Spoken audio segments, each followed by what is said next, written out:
두 번째로 넘어가 볼게요. 자, 두 번째 종목은 유튜브 통해서 보라리님께서 남겨주신 종목입니다. 자, 뷰웍스 가지고 계시는데 뷰웍스의 매수가부터 챙겨보도록 하죠. 자, 매수 가격은 43,100원입니다. 자, 매수 가격 이렇고 비중은 10% 가지고 계시거든요. 지금 매수하시는 가격보다 조금 내려와 있습니다. 42,450원에 오늘 종가 마감이 됐죠. 뷰웍스가 지난 8월 달에 46,000원 정도까지, 그러니까 주가 좀 많이 올랐었는데 그 뒤로 상당히 좀 밀렸었죠. 시장이 좀 밀리면서 같이 좀 내려왔다가 다시 반등 흐름 가져가는 그런 모습이거든요.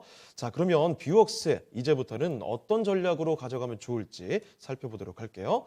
자, 김민준 전문가님, 뷰웍스를 가지고 계십니다. 이렇게 뭐 의료기기 관련된 종목들, 이제 좀 눈에 띄는 종목들이 있는데 뷰웍스 이 종목은 어떻게 보세요? 제일 낫지 않나 생각하고 있습니다. 그래요? 지금 뭐 진입 단가를 보니까 43,100원. 예. 뭐 조금 되신 것 같고요. 뭐 해볼 만한 자리에서 해보신 것 같아요. 예. 21선에서 좀 사셨으면 이제 올드한 것 같고, 그러니까 8월 중순 정도에 사셨으면 예. 제가 자리를 좀 표시해 드릴 텐데 이런 자리는 좀 올드하고요. 예. 지금 이제 여기가 원래는 이제 엑스레이 의료용 기기 쪽입니다. 산업용 카메라라고 보시면 되는 쪽인데 테마가 지금 이제 원격 의료거든요. 근데 원격 의료가 이제 보시게 되면 우리 시청자 뭐 인성 정보, 유비케어, 뭐 비트 컴퓨터 이렇게 있는데 이 회사가 제일 낫죠. 네. 실적이나 이런 걸 따졌을 때는 여기가 아직은 뭐 산업군이 코로나 국면이라서 좀 부각이 됐잖아요. 재택 치료라든지. 그렇죠. 근데 뭐 들썩들썩 한 쪽은 아니고 그다음에 기득권 세력들이 우리 이제 의사분들이 좀 버티고 있으니까 이것도 네. 쉽지 않거든요. 근데 뭐 좀 다른 차트 보시죠. 비트 컴퓨터 보시게 되면 주가 모습이 완전 다른 모습이지 않습니까? 흘러내리는 모습이고 여기 뭐 밸류에이션 볼 것도 없고 매출액 뭐 300억대. 유비케어도 마찬가지죠. 뭐 1000억대. 그나마 얘가 좀 낫죠, 유비케어가. 그다음에 인성정보. 비옥수를 보시게 되면 비옥수가 제일 좋죠. 해마다 이제 매출액이 올라가고 예. 가장 좋은 건 영업이익률. 영업이익률이 뭐 20%에 육박할 정도니까 제일 낫다. 여기하고 제가 봤을 때는 이제 인성정보나 유비케어 정도인데 네. 이 원탑의 예전에는 유비케어가 좀 했던 것 같아요. 비트컴퓨터랑.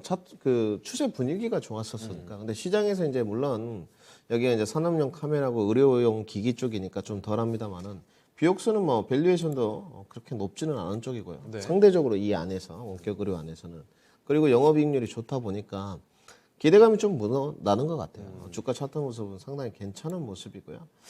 그리고 이제 월봉 모습이거든요. 아마 이걸 좀 보시고 사신 게 아닌가 봐요. 월봉이 조금 무릎 위에 이제 안착을 했지 않나. 예. 그리고 다른 뭐 원격 의료 테마도 있지만 실적이 좀 뒷받침되니 한번 해볼 만 하겠다. 이렇게 좀 보신 것 같아요. 이 뭐 3분기 가이던스가 중소형 종목인데도 이미 나와 있거든요. 80억 정도 잡혀 있네요. 근데 이제 요즘은 그런 것 같습니다.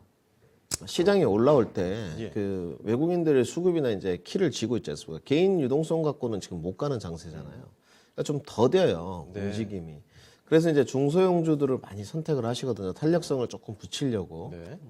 그런데 이게 끊임없이 이 원격 의료 쪽이 계속적으로 가줄 것이냐. 이거에 대해서는 반대거든요. 네. 그러면 이제 이 월봉 자리가 필요 없다는 거죠. 비옥수 같은 경우는. 매출액 뭐 2천억밖에 안 되는 회사가 아무리 영업이익률이 좋더라도 예. 주가가 이제 부담스러운 국면에 좀 왔을 거다 이렇게 생각을 하는 쪽이고요. 그다음에 이제 기업의 네임드라는 게 하락장에서는 조정장에서는 확실하게 좀 다르거든요. 예. 약간 뭐라 그럴까 투심이 내 심리가 좀 불안하지 않는 뭐 이런 마인드죠. 뭐 삼성이 망하겠어? 약간 투자자들이 이런 게 또 생겨요. 네. 연말로 가면 갈수록 생깁니다. 시장 지지부진해지고 그리고 약간 배당 쪽으로 좀 가고 뭐 이러면 이런 투심이 형성이 되거든요. 시장에 이제 결국은 돈 버는 사람들 5% 10%인데 대다수는 90%는 이렇게 한다는 거죠. 네. 역시나. 그렇게 봤을 때는 지금 뭐 길게 보유해서는 답이 아닌 것 같고요. 저는 제가 봤을 때는 3, 4분기 정도 실적 시즌까지만 좀 가져가는 게 그리고 개인적으로 투자보다는 매매가 나을 것 같아요. 네. 이제 월봉이 아래꼬리가 좀 달렸으니까 보니까 한 37,000원 레인지 범위거든요. 네. 43,000원이시니까 계산해 보면 15%에서 20% 손절 쪽이네요. 그래서 뭐 수익 구간은 이거보다는 크게 잡아야 되겠죠. 예. 당연히 진입을 할 때 매매니까. 그래서 등락 과정을 15% 정도로 측정하고 손절가는 37,000원. 어디까지 쭉 갈 수 있을 것이냐. 지난번 고점이 보니까 47,000원 언저리였습니다. 예. 여기까지는 무난하게 좀 갈 것 같고요.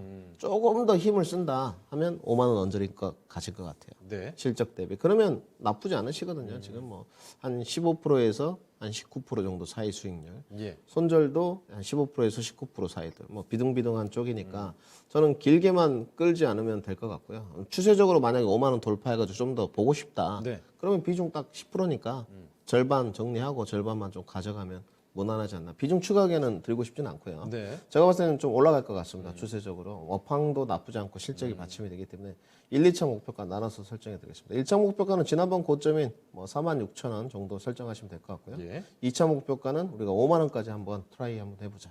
이렇게 정리해 드리겠습니다. 네. 자, 뷰웍스 일단 뭐 긍정적으로 봐주셨습니다. 조금 상승의 가능성이 높아 보인다라는 점 말씀해 주셨고, 1차적인 목표가는 46,000원 그 정도 부분 생각해 보시고요. 만약에 조금 더 상승을 하게 된다면 5만 원까지 열어놓으셔도 좋을 것 같네요. 자, 그렇지만 손절 가격도 분명히 알아두셔야 되겠죠. 자, 손절 가격 37,000원 이렇게 말씀을 해주셨습니다. 챙겨두시고요. 자, 보라 리님께서 말씀해 주신 뷰웍스 진단해 드렸습니다.